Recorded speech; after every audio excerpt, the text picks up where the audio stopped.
Are you struggling to lose weight, build muscle, or feel your best? Is your diet and exercise on point and you're still not seeing results? This might be why. Hey everyone, me Chris from Body Nova Fitness Coach.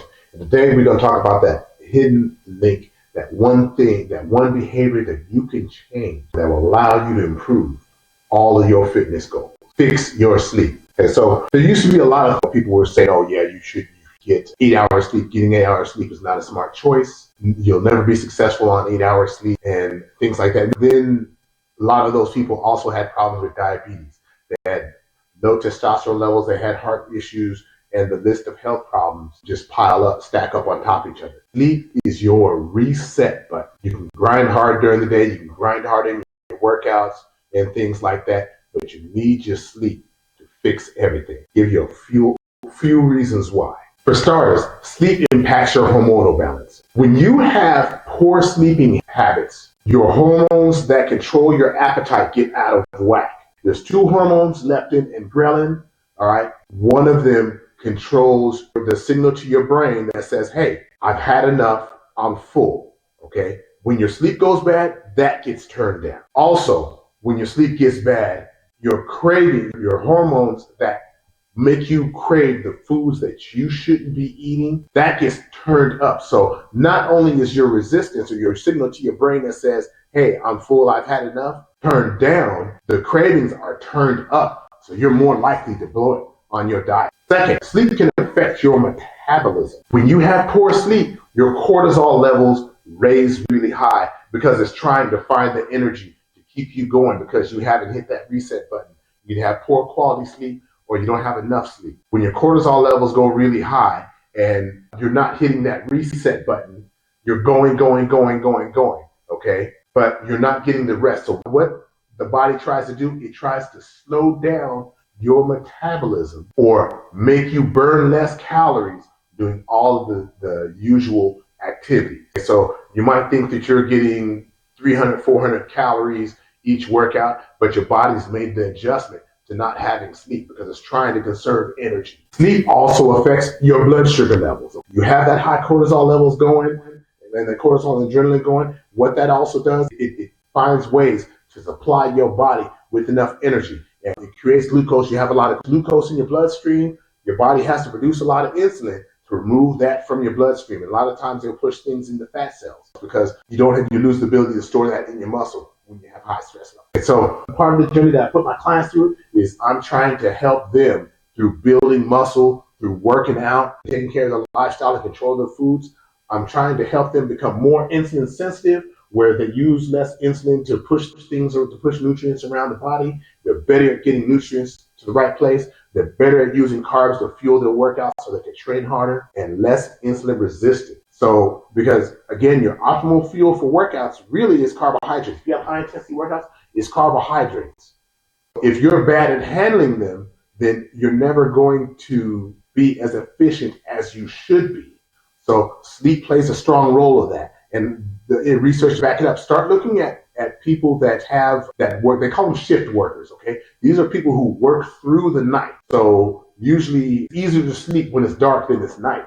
So they when they try to sleep during the day, they don't get the same quality sleep. And that gets reflected in their blood sugar levels because the research shows they have much higher incidence of diabetes. So most people don't have the presence of mind to say, hey, I'm going to get blackout curtains so that light doesn't enter the room and interrupt the quality of my sleep. But there may be a stretch. If you tend to work through the night and try to sleep during the day to make it up, that might be something that I deploy because that sleep plays that big a role in that area. Sleep also affects your perception of pain. So the normal tasks that you might do may feel more painful or more stressful. Seems like you're working harder because you didn't hit that reset button like you were supposed to, or you didn't turn it down and resting like you're supposed to so your body can rebuild and recover. So you have that perception of pain. So when it comes to workouts, of course, we're supposed to be working as hard as we can to force our bodies to give us the changes that we want.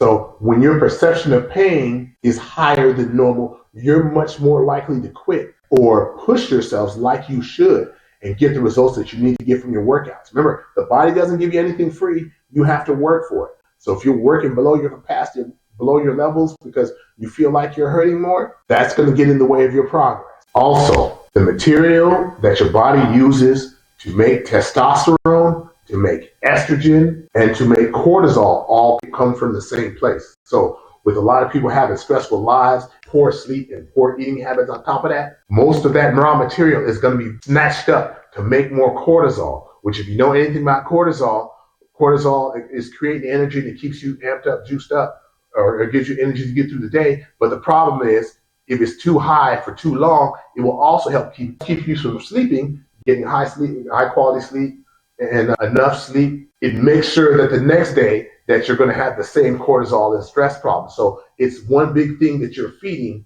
in there, and you have to overcome that. You really want to make sure you take care of that sleep, because you can't, if you have high stress levels, you know what I mean? You only have so much that hormone that you need that can also go to give you testosterone levels, will help you recover and repair from your workouts, help you build muscle, help you burn fat and stay healthy. Women in healthy estrogen levels, high cortisol levels will interfere with that. Most of all, interferes with all of your growth, recovery, fat loss, and repair hormones, okay? So one of the things people don't realize is 4 hours into your sleep is when you have the highest release or spike in growth hormone. Now, since most of us aren't teenagers anymore that are going through puberty, that growth hormone not only helps us build muscle and repair ourselves, it also helps us burn fat. So sometimes if you can present higher growth hormone levels during sleep or sometimes during workouts, you get a few gifts in the fat loss department.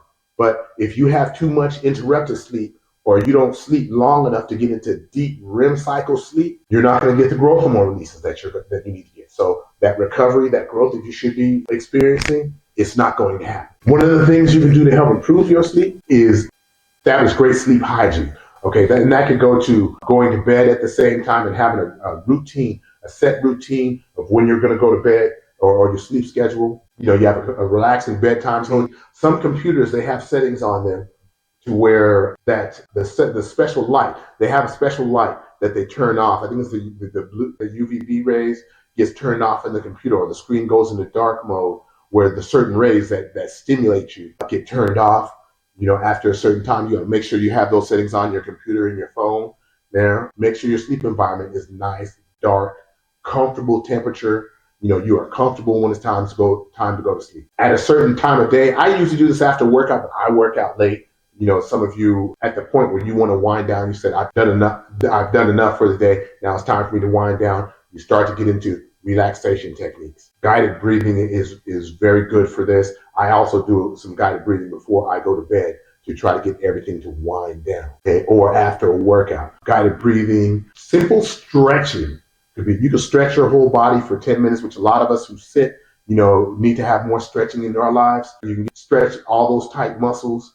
And in order to get into deeper stretch, if you hold that long enough, like you go about 30 seconds, what happens is the body relaxes to allow you to get into deeper stretch. Those muscles feel relaxed to get you into deeper stretch. And so that is turning off those fight or flight hormones in the body, or the fight or flight senses in the body, and allows you to rest and digest. So stretching is another one. Deep breathing. Yoga would be great, but you know, some of us don't have yoga available at home. Maybe you end your day or you end your workout day with your yoga class. Those are all things that help the body relax and turn off that fight or flight switch, and will make it easier for you to relax enough to get sleep later on in the evening. Some of us may need to avoid caffeine or alcohol. Like a lot of people are into pre-workouts, and those pre-workouts usually have very high dosages of caffeine. You know, you can have all kinds of high caffeine drinks, and those caffeine is a stimulant. So if you have a lot of stimulant in your system, and it goes unchecked, it might be difficult for you to fall asleep. You also might need to watch your workout, which working out, of course, high pushing, that's sometimes it's nervous system activity. Again, it's that fight or flight switch. We need to make sure that that's far enough away, or again, like I mentioned earlier, make sure we get some relaxation techniques, to stretching, the guided breathing, yoga, or whatever, right after you work out. So again, you flip that switch and say, okay, it's time to calm down. Most of all, something that most people don't look into, a lot of people have deficiencies in magnesium, okay? Magnesium is responsible for so many chemical reactions in the body, but one of those that it is to regulate your blood sugar levels and to regulate your cortisol, help you regulate your cortisol. If you have a deficiency in magnesium, you're going to have problems with cortisol. I like to take between 400 and 800 milligrams of magnesium, but the form of magnesium that you want, after the word magnesium, you want it to end in A. You don't want magnesium oxide because that's the cheapest form. So it is cheap, but the problem is it has low biological value, which means your body does not use a lot of this form of magnesium. For example, I'll take magnesium glycinate, which glycinate is great for the cortisol levels, great for helping you calm down so you can get to sleep. It's not going to put you to sleep, so you don't have to worry about the groggy or anything like that. It's not going to put you to sleep, but it's going to create better conditions to where you can achieve deeper sleep or higher quality sleep. So 400 to 800 milligrams. And the funny thing about magnesium, if you ever heard of milk of magnesia, okay, that's basically a magnesium drink.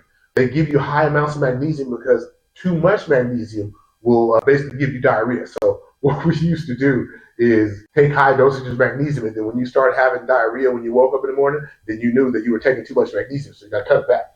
So that might sound a little gruesome, but that'd be a way to figure out your magnesium dose. And again, I take it at bedtime with my zinc there, somewhere between an hour before I go to bed. If you want me to talk more about my bedtime cocktail and stuff like that, let me know, because it's rather involved and it's too long for this video here. So if you guys have any questions or you need more tips to get put to sleep, to help your sleep quality or your sleep depth and things like that, let me know. I can even set up programs for this or supplement programs for this. So, don't be afraid to ask or comment below.